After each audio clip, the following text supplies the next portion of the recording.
Angku Yus ini dia orang pintar, tapi lebih dari itu. Dia orang tua yang arif dan bijaksana. Orang pintar hanya bicara pada tataran intelektual, ya, pengetahuan banyak. Tapi seringkali juga orang pintar yang tidak bijak mempermalukan orang lain, ya, mengkerdilkan orang lain. Tapi Angku Yus ini dia pintar pasti, dan terbukti juga beliau arif dan bijaksana. Nah, coba bayangkannya, kita mau bicara soal adat, di depan guru besar, ya, di depan seorang maestro, yang saya kira nggak ada tandingannya. Nah, beliau mengajari itu tanpa menggurui orang, mengkritik tanpa menjatuhkan.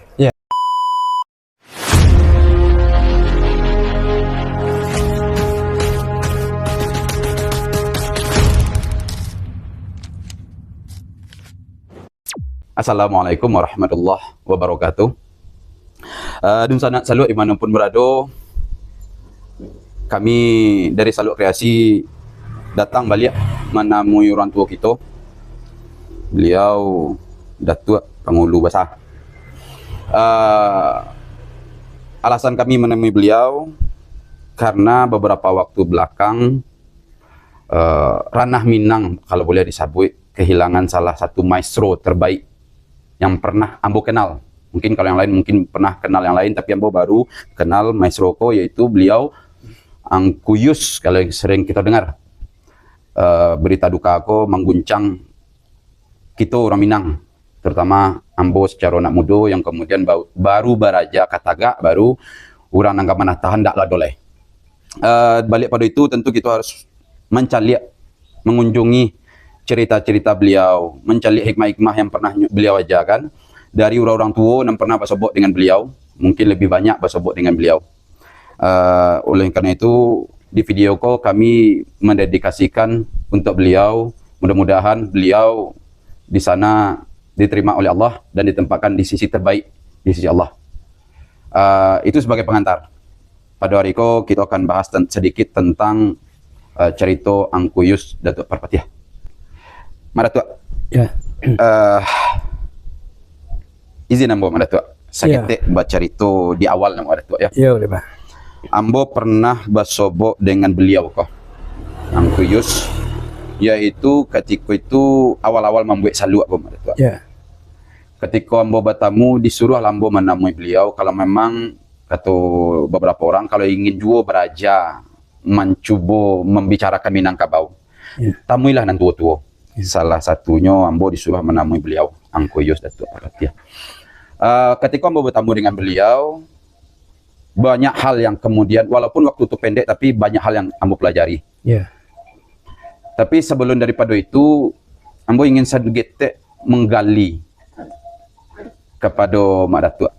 Apa pandang Mak Datuk tentang beliau, orang tua kita yang lain dahulu kita? Apa yang sejarah atau apa pandangan yang dapat Mak Datuk sampaikan ke kami? Silakan, Mak.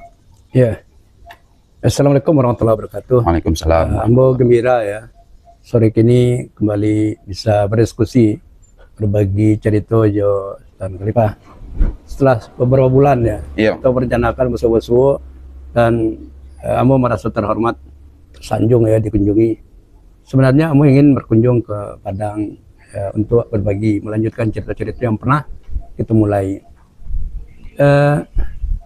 Apa yang tadi disampaikan sebagai pembuka cerita awak tentang almarhum Yus Datuk Parpatiah, seorang maestro ya, seorang tokoh yang luar biasa, mencintai Minangkabau. Beliau mendedikasikan dirinya sepanjang hidupnya sampai akhir hayatnya untuk Minangkabau. Beliau mungkin tokoh yang tidak mungkin bisa awak temukan. Awak temukan kini. Tapi awak tidak tahu ya, mudah-mudahan di tahun-tahun berikut, generasi berikutnya akan lahir tokoh-tokoh besar. Tentu dengan talenta yang berbeda, zaman, situasi, tantangan yang berbeda. Ambo dengan almarhum Angku Yus Datuk Parpatiah dipertemukan setelah beliau pulang ke kampung dan memutuskan untuk menetap di kampung beliau, Sungai Batang, Meninjau. Sebelum ambo basuh jo beliau, berinteraksi dengan beliau, ambo hanya mencari, mendanga beliau melalui karya-karya beliau lewat kaset-kaset beliau yang luar biasa banyak ya. Ada video-video juga, terakhir juga YouTube beliau banyak sekali.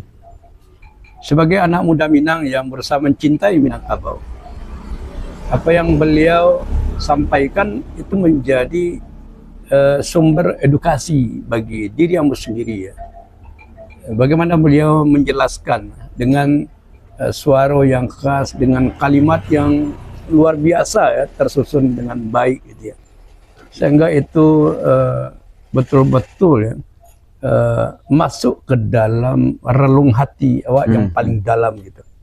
Maka tidak mungkin kita bicara tentang Minangkabau beberapa puluh tahun terakhir ini tanpa awak membicarakan seorang tokoh Angku Yus Dato' Parpatih. Ambo bertemu dengan beliau dalam beberapa kesempatan ya.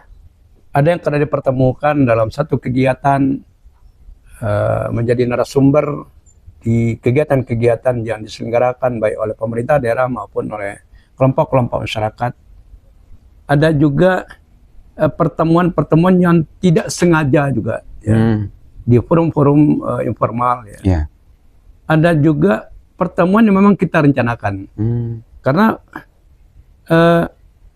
ketika pertemuan awal dengan beliau menyampaikan bahwa beliau sudah berdomisili di Kampuang, di Sungai Batang, Meninjau. maka sepatutnya atau ambo merasa sangat patut ya memerintahkan diri ambo untuk berkunjung ke tempat kediaman beliau.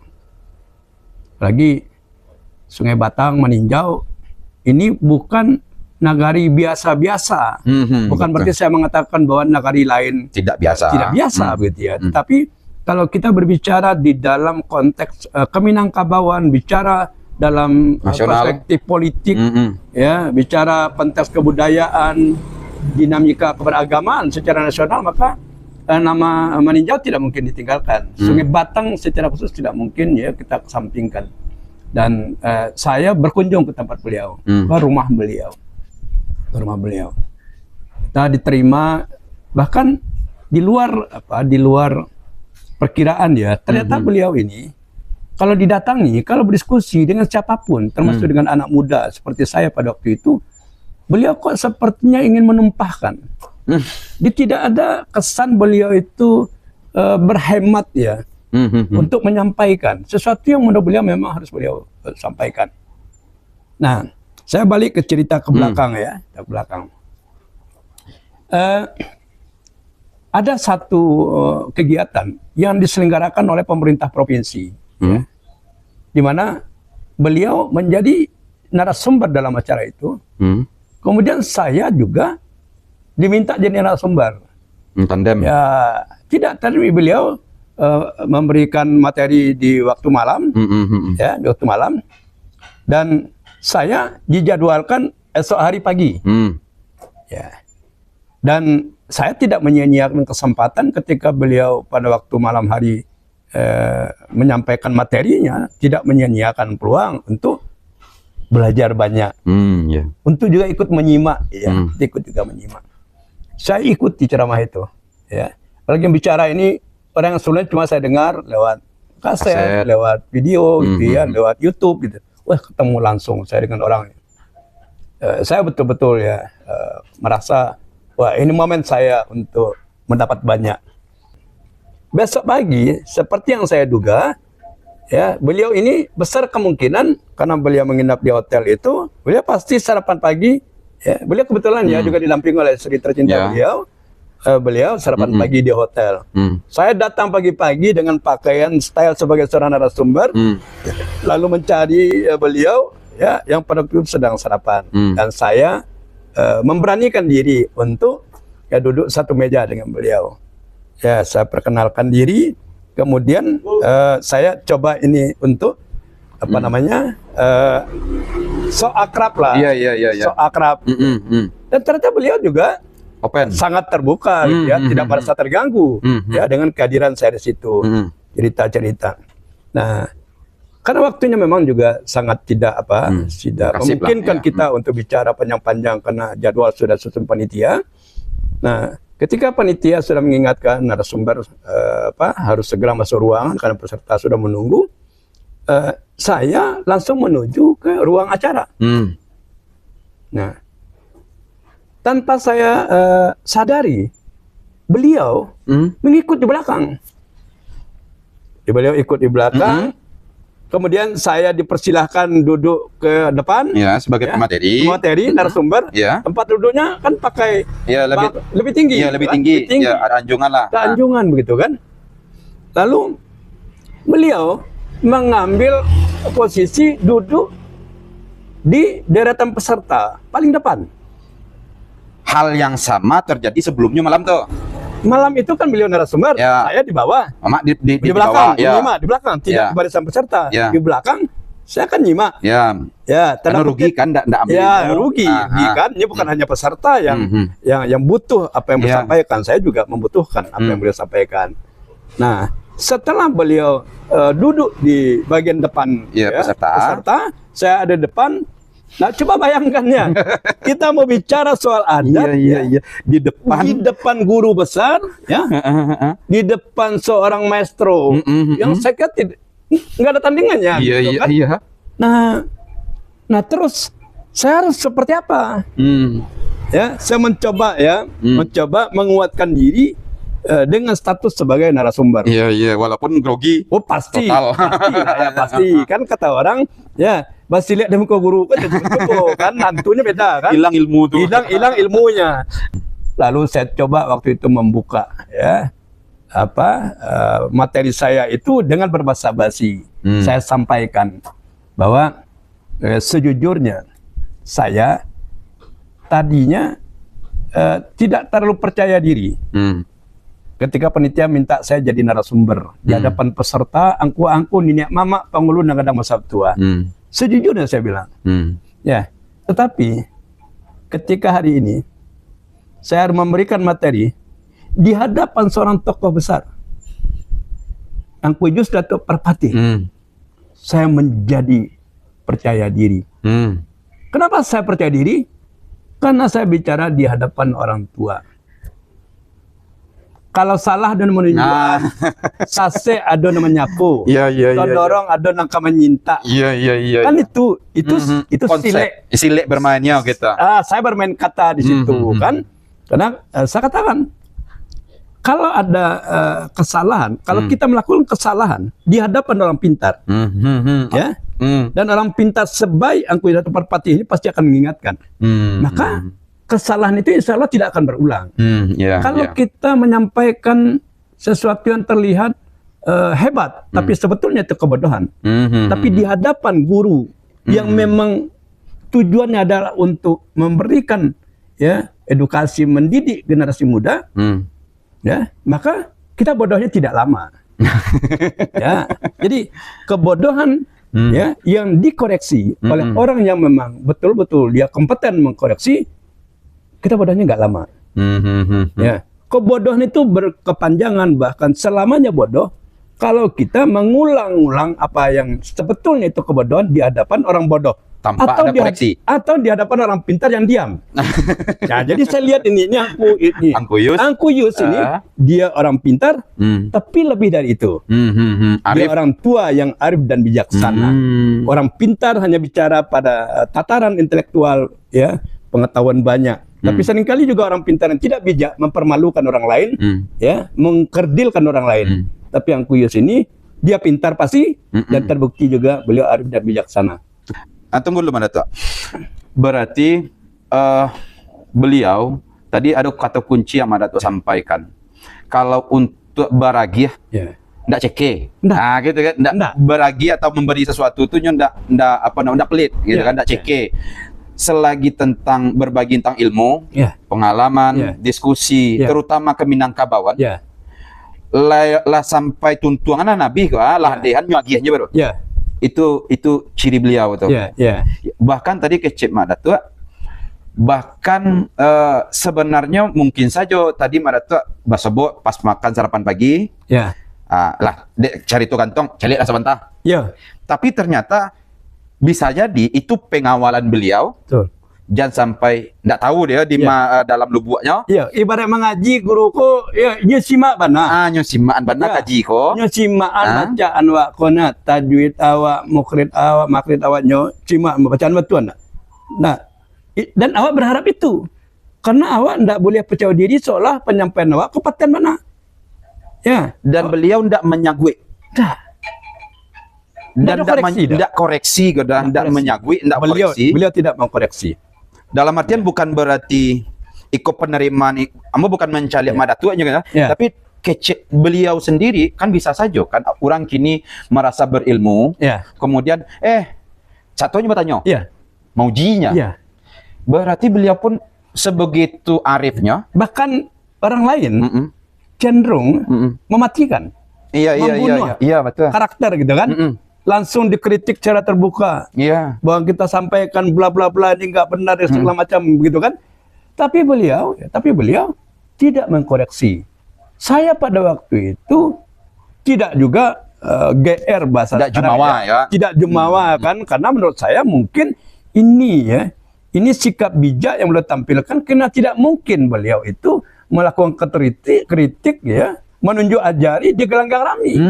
Iya betul Nah, betul. ketika beliau menawarkan ya berkunjung ke Sungai Batang, ini kesempatan kita bicara lebih empat mata lah Iya. lebih Intinya tidak terbuka. diukur rami lah Tak do. diukur Adonan rami. salah, ya tidak sampai rami misal Nah, gitu. ya. Dan diagiahnya momen penghargaan tadi Penghargaan. sebagai orang Nah, tua. otomatis dengan kejadian itu, terus terang saya merasa rasa percaya diri kita ini terbangun. Iya.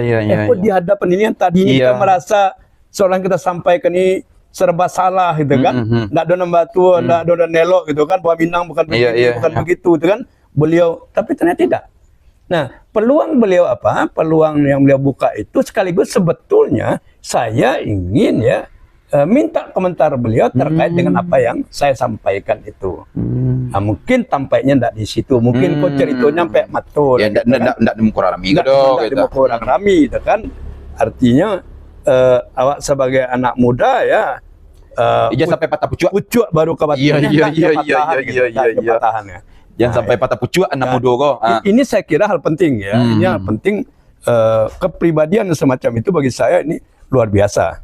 Padahal tidak boleh juga kita memandang bahwa seolah-olah level kita ini sama dengan beliau.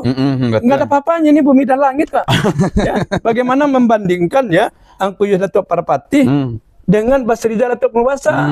Kalau kan nggak apple to apple, nggak bisa dibanding ini. Ya, beda kelas ini. Gitu, Iya. Ini beda-beda kelas gitu. Nah, tapi dia tidak mematikan, karena menurut beliau ya perlu ada ya tokoh-tokoh yang berani terus menyuarakan tentang Keminangkabauan ini. Regenerasi ini. Ya. Dan beliau pada waktu itu terus terang ya punya kekhawatiran kalau patah hendak tumbuh hilang hendak berhenti. Ya. Nah, itu ada cerita sedikit kan. Apa tuh? Kedekatan kami makin terbangun ya. Jadi beliau tanya, Angku Datuk kampung di mana? Ambo Kabupaten Tanah Datar go, tapi Danau Singkara, namun nagarinya Batu Taba. Batu Taba ada ke Ombilin. Iya ko. Lalu beliau tanya, lai tahu Jo Haji John, orang Batu Taba. Iya. Orang Batu Taba, Haji John. Makasih angku, Haji John nan merantau lama di Jambi. Iyo coba beliau. Iya. Iya tuh makasih ambo. Di Jambi orang mengenali itu John Transistor namanya. Oh iya. Kami di kampung pun mendengar itu. Iya. Nama itu coba kan. Itu. Kalau itu nanangku makasih, itu apa ambo? Haji John itu apa ambo? Nah, terus ambo tanya, aku di mana kenal? Ya. Sepertinya namo eko bantu mewarnai perjalanan ini. Iya, iya, familiar. Familiar lah nama itu. Nah, kecil beliau, ambo akhirnya bertemu dengan sosok Haji John Niko. Haji John itu pada waktu itu termasuk perantau Minang yang sukses di perantauan. Ya, sehingga orang tahu lah itu namanya John Transistor. Lalu singkat cerita, Haji John menawarkan ke beliau. Ya, apa tawarannya? Aku rekaman wabah. Almarhum Haji John kan lebih tua beberapa tahun terakhir. Kamu tanya ke beliau selisih sekitar 4 tahun lah. Nah, lebih tua 4 tahun. Kemudian karena ini perdagangan sukses di situ, tentunya panggilan dosanya, panggil namu saya. Imbauan lapau sini lah. Nah, sudah itu. Nah, angku satu perpati itu tentunya menyerah sih, man kelok. Iya. Senior kok. Apa senior, man kelok aja lah kan. Atau dalam itu bermanfaat, bila nama. Jadi akhirnya setujulah angku Yusko dibawa deh Haji John Iko untuk ditawarkan ke perusahaan rekaman. Nah, apa milik perusahaan rekaman itu kan Cino ya, Cino. Lalu ya singkat cerita dia rekaman selesai, kaset beredar di pasar. Di luar dugaan ya, kaset itu meledak kaset itu. Ya, orang-orang Minang, ya, bahkan orang Jambi yang mengerti Jawa bahasa Minang. Oh, mereka beli kaset. Itu sepenggal cerita yang boleh sampaikan kamu ya terkait dengan perkawinan beliau dengan Haji John. Ya, dan awal bergeraknya ke situ gitu. Kan banyak orang Minang tahunya aku Yusiko lu ada rekaman. Allah sudah rekaman. Tahunya lah itu aja nya. Bukan dari perjuangan yang tadi bahwa kemudian bahkan orang Sunda yakinnya bisa menjadi sesuatu kok gitu. Nggak ada lah. Karena memang yang merantau ke Jambi bukan lupa rekaman. Iya, pai marantau. Ini modal apa? Iya, pai marantau 8 pulang karek tadi. Ya, pulang 8 karek. Kemudian ku anang kabalabo lah. Iya, anang kabalabo lah kan dibawa ke duit. Nah, dan beliau kan sempat memang buka usaha tekstil, usaha menjahit, kan? Dan bahkan aku pernah dengar kabar anggota Balai Rogrong Group pertama itu adalah anggota-anggota menjahitnya. Itu yang diajaknya kemudian latihan. Kalau sepi ndak ada orderan, latihan ya. Jadi ndak ada waktu kosong. Iya, produktif. Jadi mungkin kalau di jahitan pesanan kurang, justru latihannya untuk rekaman. Waktu itu untuk yang tadi. Iya, latihan dulu, latihan. Oke, Mak. Jadi sebenarnya kalau ingin cerita tentang beliau, mungkin tidak cukup waktu dong, Mak. Tapi ada beberapa hal yang mungkin Ambo harus ingin coba konfirmasi kamu, Mak. Apa tuh? Itu yang Ambo dapet ketika Ambo bertemu beliau. Walaupun tidak panjang waktu itu, Mak. Toh sekali 2 kali Ambo temunya, Mak. Ya enggak dulu lah anu dah ya, bahkan enggak lama dah. Tapi ada poin yang Ambo temui dari beliau yang bisa menurut Ambo bisa kita coba tiru dan kembangkan menurut Ambo, terutama anak muda-muda atau pejuang-pejuang kebudayaan baru ya. Kebudayaan Minang yang baru-baru. Untuk anak muda ya Jo. Yang pertama kita Ambo mencari 3 poin utama. Yang pertama tuh bahwa Angkuyus, kalau Ambo menyapa beliau di situ ndak Ambo banyak. Niatnya Mbak, Ambo banyak beliau. Kemudian yang Ambo sampaikan tadi, poin yang pertama, beliau mengajari itu tanpa menggurui orang. Yang pertama yang selalu, karena Ambo di situ sebagai anak muda, anak ketek mah, cucunya lah, pikirlah anu lah dihargai. Dan jadi dia menggurui, tapi tidak pernah mengajar, tapi tidak pernah menggurui doh. Nampak jadi hebatnya ndak doh kita. Tapi nya tarik magi ilmu bagi cepat tadi. Yang kedua, itu nanti Ambo konfirmasi Kak Mak ya. Yang kedua, Ambo cari beliau kok ketika inyo mengkritik, karena beliau sendiri bicara itu. Bahwa semua karyanya itu sebenarnya bukan hanya Minang secara orisinil, malah itu kritik Minang, kritik beliau terhadap Minang, banyak itu sebenarnya gitu. Tapi beliau mengkritik tanpa menjatuhkan, tanpa mencaci, malahan dari konstruksi kritik itu lahir pemikiran-pemikiran baru. Bahkan keceknya, bahkan ada ya, maaf mengecek, ada kawan yang bayi menamuinya, bahkan keceknya baca baradek saya doja. Iya, iya, iya. Saking kerasnya ya, Ya. tapi kritik. Ya. Gitu. Dan yang ketiga, ambo bisa ambil dari beliau ilmu yang ambo cek bahwa beliau ketika memberi, sebut tadi ketika memberi itu curah, Ya. curahnya ya. Ya. Ibarat maaf kalau gaya ambo pernah macam itu dulu, maaf, Ya. ikhlas itu ibarat awak tercirik di badah. Iya, iya, iya, iya. Nggak cecali ada, kadang-kadang ada. Nggak, karena dan beliau memberikan tuh seperti itu. Ya. Kini 3 poin ilmu kok benar nggak seperti itu yang mak dapat dari beliau atau mak simpulkan dari beliau juga kita? Ya. Jadi sambil ngopi. Iya. Nah, lanjut Pak. Jadi ambo kembali ya menyatakan keberuntungan ambo kan, keberuntungan. Jadi setelah pertemuan tadi kami acok kali lah bertamu, ambo main ke diskusi, Sungai Batak, ya. diskusi dengan beliau. Yang tadinya ambo mencari kelebihan beliau itu di lisan, ya, suara beliau, ya, cara beliau berbicara, ya, bertutur, gitu kan. Ternyata beliau itu juga punya kekuatan tulisan gitu. Ya. Ikut langkah apa? Kamu mencari beliau kok sempurna. Ya, tutur katanya berisi, bagus, lama didanga, tulisannya pun bagus dan membacanya itu ya memang mudah dimengerti. Bukunya taba-taba ya. Iya. Tidak membosankan. Ya, itu yang apa tentang beliau. Nah, betul. Kecintaan beliau terhadap Minangkabau itu bukan kecintaan buta. Kecintaan dengan kritik. Ya, dengan kritik. Ada yang mau konfirmasi ke beliau itu ya. Soal apa? Apa namanya, ungkapan-ungkapan yang sering diperdebatkan ya. Ya. Apa namanya? Janji biaso mukia atau binaso mukia. Ya. Titian binaso laput atau biaso laput. Kamu tanya ke beliau. Ya. Engkau kemana betul engkau? Sampaikan. Ya. Dalam pandang beliau, nan batua itu janji biaso mukia. Biaso. Iya. Ya. Titian biaso laput. Apa maksudnya? Jangankan awak nan manusia biasa-biasa, Pak. Iya. Jangankan awak manusia nan ndak sia-sia, Pak. Iya. Sedangkan sekelas Nabi saja ndak bisa dapat janji. Betul. Sekelas Nabi Adam saja ndak bisa dapat janji. Iya.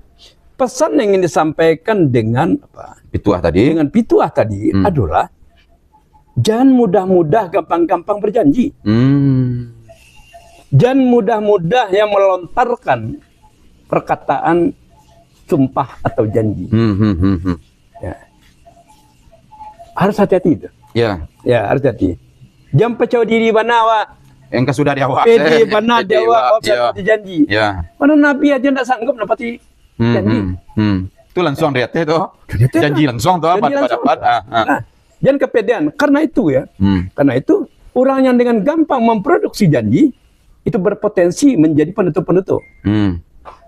Ya. Jadi ajaran yang ingin beliau sampaikan kepada orang Minang ya, jangan gampang lo janji lah. Agak-agak itu ya. Jangan mudah-mudah memproduksi janji. Karena kecek beliau, ya Allah itu walaupun bisa berkuasa berbuat apapun ya, tapi untuk satu perkara Allah itu pasti tidak mau melakukan. Maka ingkar janji. Karena di situ letak ya ketuhanannya di situ gitu ya. Ya. Karena awak yakin Allah itu ya maha menepati janji. Janjinya sekecil apapun keburukan awak ya pasti dicatat. Sekecil apapun juga kebaikan pasti dicatat. Dan timbangan Allah itu maha adil. Itu janji. Karena janji Allah itu pasti dan Allah itu diyakini pasti tidak akan mengingkar janji. Konya awak ikuti perintahnya. Iya. Tuh. Pertaruhan ketuhanan itu sebetulnya di soal janji itu. Ya, karena itu pesan beliau aja gampang-gampang lo berjanji. Nah, itu hal yang luar biasa kan. Nah, kemudian kan kita tahu dan tak banyak orang tahu deh. Kita itu maksudnya beliau beberapa tahun menjelang wafat di usia 88 tahun ya.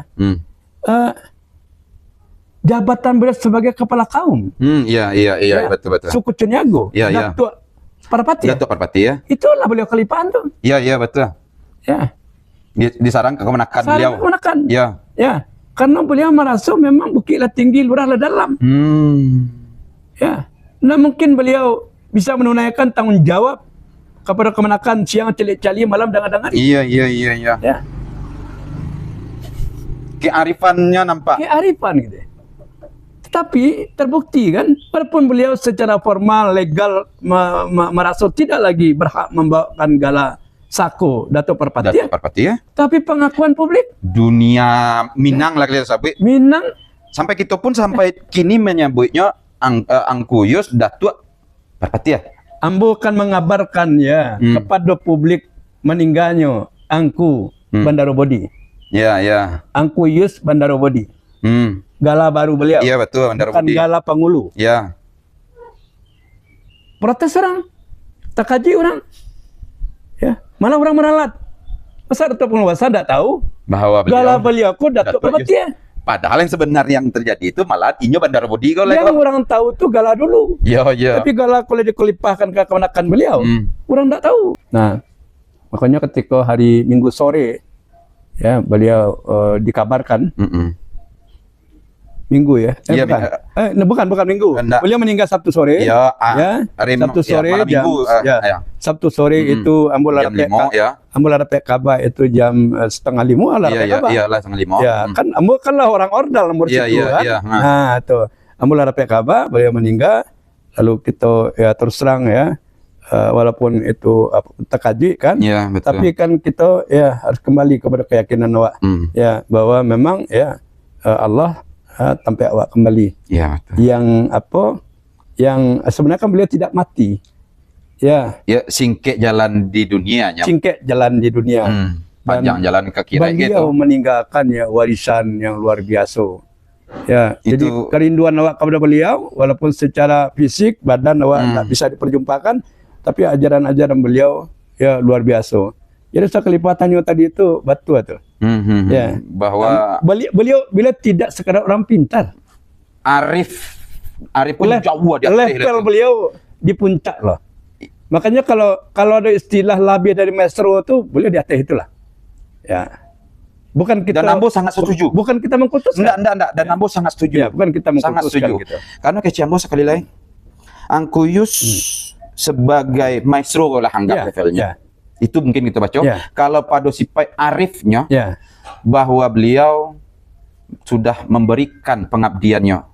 Karena banyak pemahaman orang terhadap Minang itu kemudian berubah dari yang maaf mungkin dalam tanda kutip paruitnya saya nama danga, akhirnya bergeser menjadi lebih baik dan lebih aplikatif ke masyarakat. Itu setelah mendengar cerita-cerita atau apapun dari karya beliau. Iya, jadi mungkin ada pandangan-pandangan yang negatif tentang Keminangkabauan kan.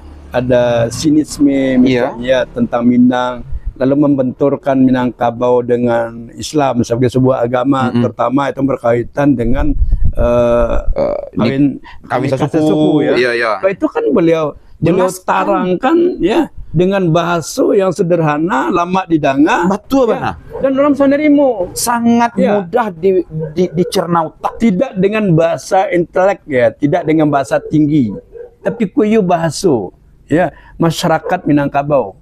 Iya, tidak perlu lo waktu sekian lama sudah mendengar cerita itu paham gitu. Paham. Apapun isu-isu krusial. Soal tanah ulayat, soal kawin sasuku, kemudian kebudayaan sosial di sosialnya, relasi mamak kemenakan, bako anak pisang, ada relasi semando mamak rumah. Ada kan beliau kupas dan itu disampaikan dengan mudah dimengerti. Tidak ada perdebatan lah. Jadi banyak juga orang yang menyampaikan. Kadang awak bertanya lu balik. Berulang kali itu. Kadang bertanya. Ikut sesudah kita mendengarkan satu selesai. Paham. Itu yang bos sampaikan bahwa kearifan itu adalah level tertingginya pada pemahaman manusia mungkin. Ya, Sehingga ya. Arif tuh ketika nyonya paham, Ya. inyo pun menyampaikan, orang narimo pun paham. Ya.